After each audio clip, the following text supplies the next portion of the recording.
সকাল বন্ধুরা, রান্নাঘর থেকে ভিডিওটা শুরু করছি। আজকে দেখো রান্না পরিষ্কার করে তোমাদের দেখাচ্ছি। চার বাসনও ধোয়া হয়ে গেছে। দেখো রান্নাঘর মোটামুটি পরিষ্কার করেছি। এদিকে আজকে খালি বোতল নেই, খালি বোতলগুলো রান্না করতে করতে ভরে নিয়েছি। নাতির দুধের বোতলও ধোয়া হয়ে গেছে, রান্নাও হয়ে গেছে। তাহলে আজকে বুধবার, তোমাদের দেখাই আজকে আমি কি কি রান্না বান্না করলাম। ফার্স্টে দেখাই সকালে যে টিফিন হয়েছে, টিফিন দিয়ে শুরু করি।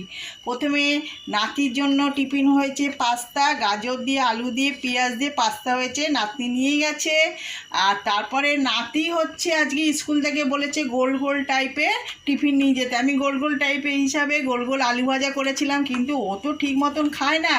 তারপরে বুদ্ধি হয়ে আসলো যে মেয়েই বললো যে গোল গোল নোনতা বিস্কুট আছে, ও তাও এক কামড় দু কামড় খায়, তুমি নোনতা বিস্কুটটা দিয়ে দাও, আলু ভাজাটা রেখে দাও, পরে ওকে দিও, হ্যাঁ খায় কিনা দেখবে।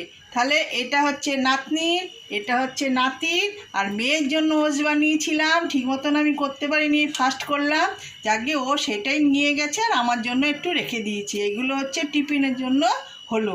এবার দুপুরে খাওয়ার জন্য কি রান্না করেছি তোমাদের দেখিয়ে দিই। ফার্স্টে দেখাই সাদা ভাত। আর কালকের হচ্ছে বিউলি ডালটা ছিল, বিউলি ডালটা গরম করেছি। আর কালকে উচ্ছে ভাজাটা জানো তো বন্ধুরা, দিতেই ভুলে গেছি, নিজে খেতেও ভুলে গেছি, সেই উচ্ছে ভাজাটাও গরম করেছি। আর করেছি নাতির জন্য পাতলা করে গাজর দিয়ে আলু দিয়ে কাটাপোনা মাছের ঝোল। আর আমাদের জন্য করেছি ইলিশ মাছ ভাপা, কাঁচা মাছ সর্ষে দিয়ে কাঁচা লঙ্কা দিয়ে কাঁচা মাছ কাঁচা তেল দিয়ে ভাপা করেছি। তাহলে আমার দুপুরে রান্নাবান্না, সকালের টিফিন, আমার কথাবার্তা তোমাদের কেমন লাগলো তোমরা কমেন্ট করে জানিও। টাটা।